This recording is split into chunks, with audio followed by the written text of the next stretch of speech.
Doncs soc la Cecília Calvo, soc professora de matemàtiques i quan dic professora parlo de professora de nens en l'educació obligatòria, però també mestra de mestres, professora de mestres. He fet formació de mestres des de fa molts anys i vaig començar a l'any 89 i fins aquí amb 2 o 3 petites interrupcions, però mai més d'un any. No pot viure sense entrar a una aula durant més de temps que aquest. La meva experiència com a alumna de matemàtiques no va ser massa espectacular. No tinc records així molt marcats de les matemàtiques ni a primària ni a secundària.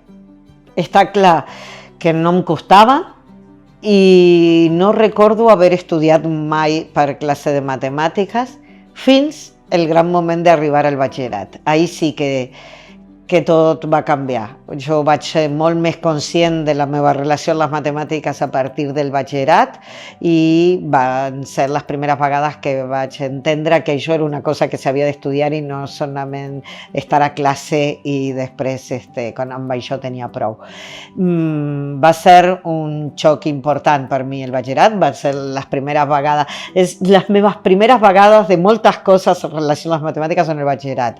Vaig suspendre un examen per primera vegada, vaig haver de matinar per estudiar, vaig trobar-me que m'explicaven coses que no entenia i que per tant havia de tornar a casa a intentar entendre-les, vaig accedir per primera vegada a buscar ajuda perquè algú m'ajudés amb un professor particular. Tot això va passar durant el batxillerat, però aquests 2 anys també van ser els 2 anys que vaig descobrir que si treballava ho podia aconseguir i que vaig veure que realment m'agradaven molt les mates i que se'm donaven bé, no? I que vaig començar a avaluar els professors que tenia, si ho feien bé, si no ho feien bé. Va ser una època molt de canvi com a alumna, el passatge de la secundària obligatòria al batxillerat.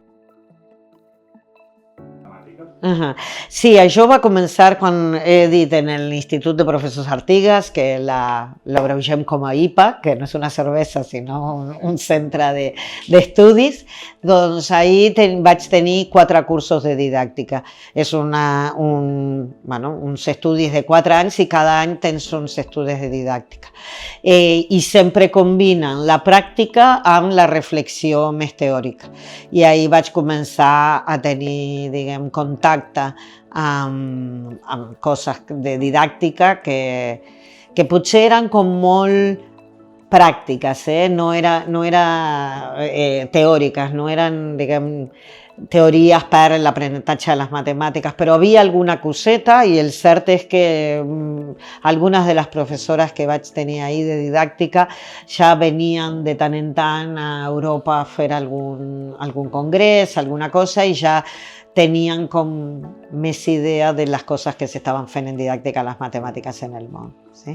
A més, una cosa que és molt graciosa, aquesta no se m'havia acudit comentar-la, és que jo, és 5è, però és primer de batxillerat per vosaltres, aquest curs que va ser el primer que vaig suspendre l'examen i tot això, sí, de geometria, perquè el llibre que fèiem servir era el llibre del Puigdàlber. D'acord? I clar, o sigui que el meu contacte amb el Puigdàlber no va ser a partir de la didàctica o de l'ús de materials manipulatius o del decàleg per l'ensenyament, sinó va ser a través de les matemàtiques més dures de l'ensenyament de la geometria i un llibre clàssic que té. Però bé, o sigui que ja en sonaven aquests noms, no? Encara que sigui allà en Uruguai, igual sonaven aquests noms de gent europea que estava fent didàctica. Quan a mi em pregunten això de si hi ha algun mestre que m'hagi marcat, la resposta és que sí, però el cert és que no estan mestres que hagin sigut mestres meus, sinó mestres que m'han marcat com a companys. Per tant, mestres que m'han marcat, sí, molts, però treballant junts, sí? De tota manera, fa un moment recordava que en una campanya que vam fer per saludar als mestres en el dia del docent, que crec que és en octubre, els primers dies d'octubre, i vaig recordar això, i és cert que hi ha 2 mestres meves a les que les volia donar les gràcies, diguem, en aquell moment, i que són ara també referents que em van marcar, però no van ser mestres de matemàtiques, sinó mestres de didàctica, o mestres de matemàtiques quan jo ja estava pensant en ser professora, perquè la mirada que jo tenia sobre la feina que feien era molt diferent que quan estava a l'escola. Aquestes mestres, per exemple, recordo la passió d'una d'elles, per sobretot, que em va...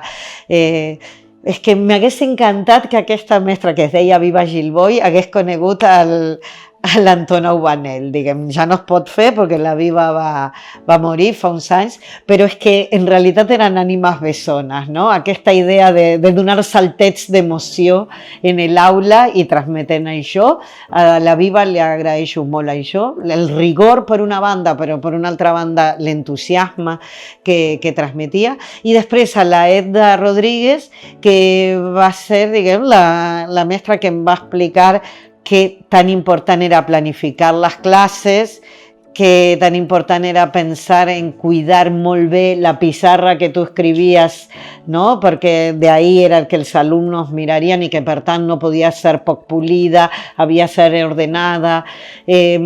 Totes aquestes coses les vaig aprendre de la Eda perquè a més m'anava a veure fer classe i després el feedback, el retorn i tot això eren molt interessants. Per tant, a la Viva i a la Edda diria que podria identificar-les com les referents. He de dir que també em va marcar molt un professor, diguem, del que no diré el nom, perquè encara que jo li agraeixo moltíssim, perquè jo crec que amb ell va ser que quan estava a batxillerat vaig acabar decidint que jo em volia dedicar a les matemàtiques, perquè em feia gaudir moltíssim del que passava en l'aula, però em va marcar, i el tinc molt record d'ell, perquè jo en alguns moments pensava que feia classe només per mi. Érem com 40 a la classe, no?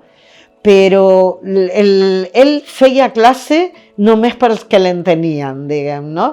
I per tant per mi va ser molt referent en el sentit de que em recordo d'ell i dic, jo no puc fer això, perquè ell tenia les condicions perquè li agradessin les matemàtiques a moltes més persones en aquella aula, però el tipus de discurs que feia era un discurs que arribava només a aquells que ja estaven motivats, diguem, d'abans. I per tant és un referent, però no vull dir que un referent negatiu, perquè ja et dic que per mi és molt positiu. Hi ha coses que recordo que ell feia a classe que les intento fer, no? El ser molt transparent. Per exemple, era la primera vegada que jo veia un professor que m'explicava per què les coses funcionaven.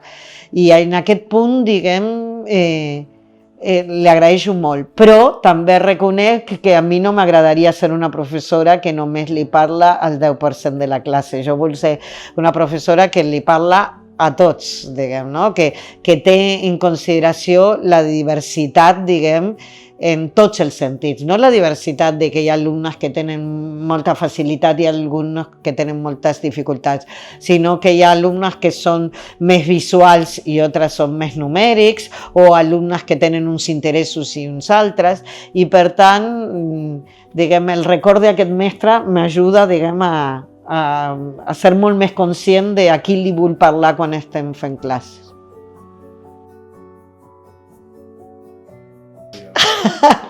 Doncs, mira, és divertit perquè no és la primera vegada que em pregunten quina és la millor classe que he fet en la meva vida. La classe de la meva vida espero que sigui la de demà, diguem, no? Perquè jo totes les classes surto amb sensació, ai, hauria d'haver fet millor això, i espero que la de demà sigui una miqueta millor. Per tant, en aquest sentit, doncs podria donar aquesta resposta, però bueno, sembla molt preparada, no? I molt complaent. Tinc classes que he gaudit molt i les gaudeixo fins i tot quan les repeteixo. Habitualment estan lligades a tenir algun material manipulatiu i alguna tasca rica en relació a aquest material manipulatiu, no? Vaig quedar molt contenta de la classe aquella que vam fer en l'escola en la que treballo ara i que van venir el Creamat a gravar-la, perquè a vegades passen aquestes coses que tens una classe en la que te sents, oh, mira, força bé, hauria d'haver fet alguna cosa millor, però força bé, i que vingui un dia amb càmeres i que te la graven, doncs és com ideal, perquè en 30 i pico d'anys que faig classe, òbviament que aquesta no és la millor, però mira, aquesta la puc recordar millor que les altres.